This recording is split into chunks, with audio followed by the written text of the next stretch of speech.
तुरंत भारत आजाद हुआ था। 1947 में भारत को आजादी मिली। उसके अगले वर्ष 1948 में साहब का जन्म होता है और दिवाली मनाई जाती है। हर घर में दिया जलता है बिना ये जाने कि कौन धरती पे जन्म ले चुका है। धरती कहाँ जान पाई, धरती पे तो ऐसे ऐसे लोग आए जो भगवान कहकर पूजित हुए। भगवान राम आए, भगवान कृष्ण आए, सबका अवतरण शरीर में ही तो हुआ, लेकिन जब हुआ तो धरती के लोग कहाँ जान सके थे। उस दिन भी जब हुआ तो धरती के लोगों को क्या पता कि आने वाले समय में क्या होने वाला है। वो धीरे धीरे बड़े होते हैं और 12 वर्ष की आयु में जब 13वें वर्ष में वो प्रवेश ही करने वाले हैं, उस समय उनके घर में एक ऐसी घटना होती है जिन्होंने उनके जीवन की दशा और दिशा को बदल दिया। साहब उस समय जमुई में अपने पिता के घर में हैं और जमुई में उनके पिता के केबिन में, उस कक्ष में, उस कमरे में जब वो जाते हैं तो वो देखते हैं कि एक व्यक्ति, एक तांत्रिक बैठा हुआ है और वो अपनी बाईं बाह पे कोई कागज रगड़ रहा है, उस पे शब्द उभर कर आ जा रहे हैं।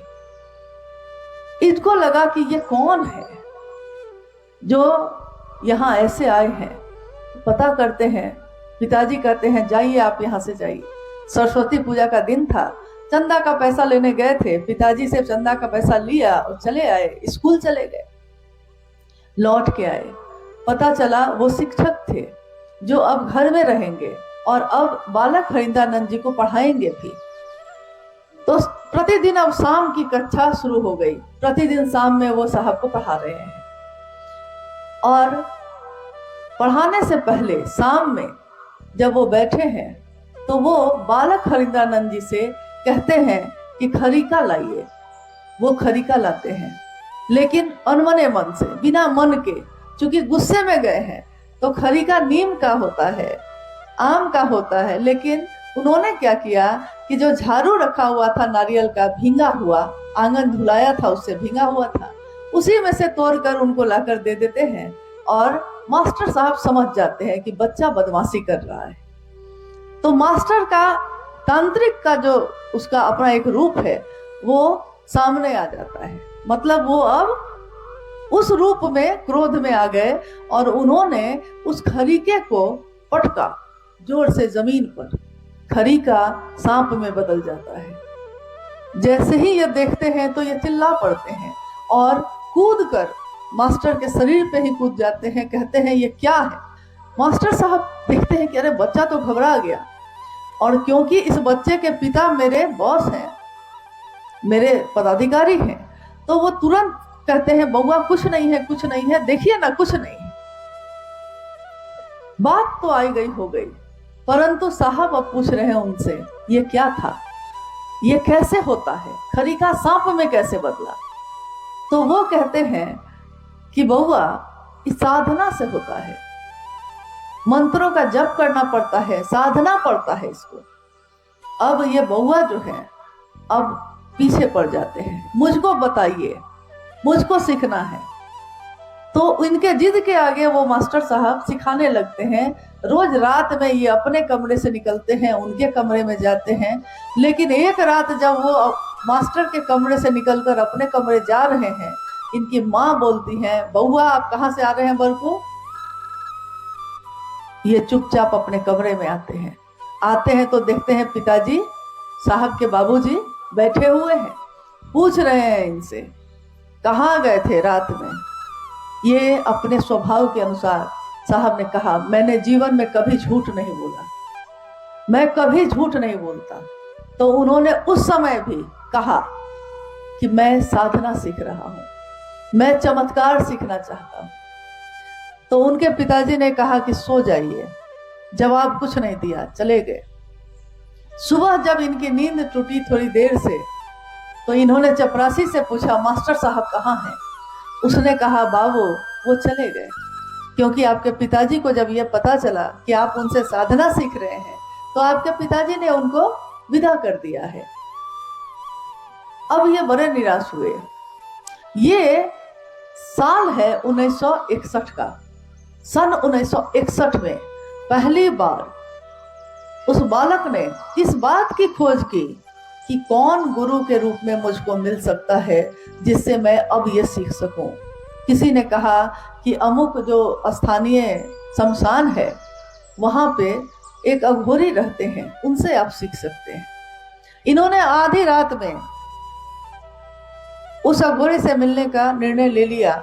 अपनी माँ से कहा कि मुझको एक जगह जाना है। कह के जो ये निकले तो बारिश का समय था, भीगते हुए उस शमशान में पहुंचते हैं। सन 1961 में पहली बार साहब भजनानंद जी शमशान की भूमि पर अपने पांव को रखते हैं, बिना भय के, बिना किसी चिंता के, कोई परवाह किए बिना, और वो अघोरी जैसे इन्हीं के इंतजार में बैठा है। वहां से इनकी साधना शुरू होती है। परंतु आने वाले अनेक वर्षों में एक तरफ इनकी पढ़ाई भी चल रही है और एक तरफ साधना भी चल रही है। आने वाले अगले 14 वर्षों तक में इन्होंने अनेक लोगों को अपना गुरु बनाया, लेकिन हृदय की वो प्यास ना बुझी, ज्ञान की वो तरफ, वो बेचैनी नहीं बुझी। लगा कि आखिर मैं कहाँ जाऊं, क्या करूं। अगर आप एक दिन कोई काम करने का प्रयास करते हैं और वो काम सफल नहीं होता तो दूसरे दिन आपका मन निराश होने लगता है। आपने दुकान खोली, दुकान नहीं चल रहा है, 1 महीना बीत गया, आप निराश हो जाते हैं। परंतु सोचिए उस बालक के मन में कैसी चाह थी कि अगले 14 वर्षों तक वो भटकते रहे, पढ़ाई भी लेकिन चलती रही।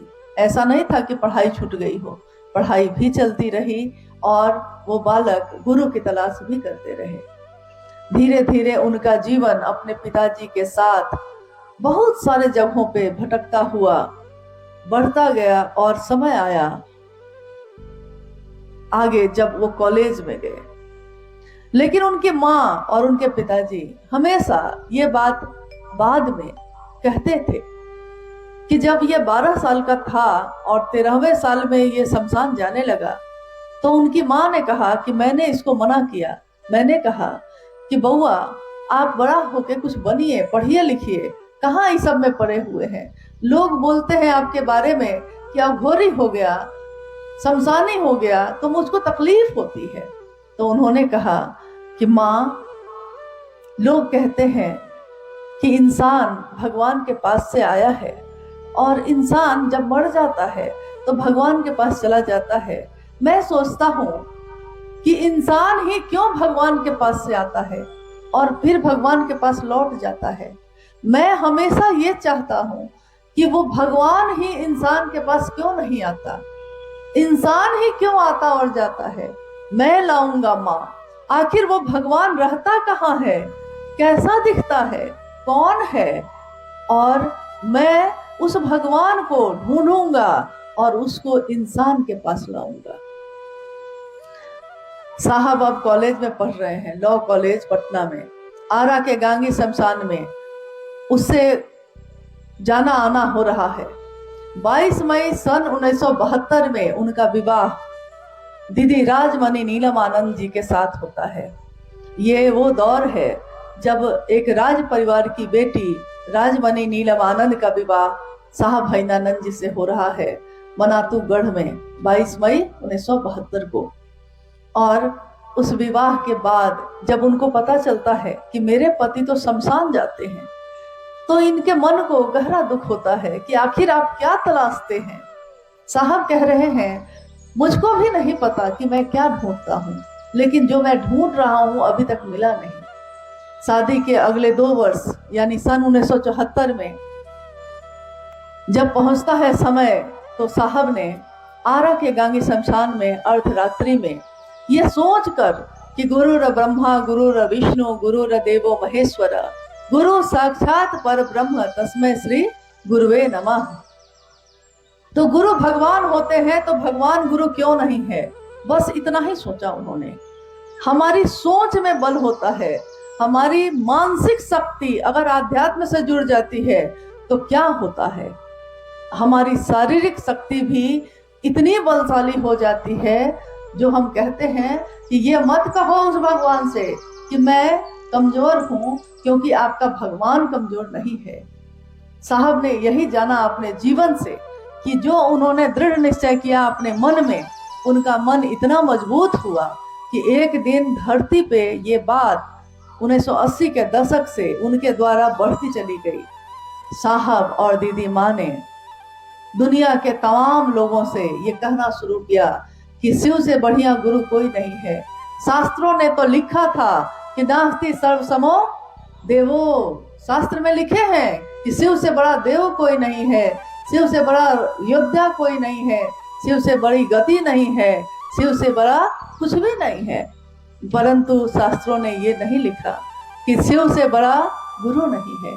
साहब ने एक दिन कहा कि नास्ति सर्व समो गुरु, शिव से बड़ा कोई गुरु भी नहीं है।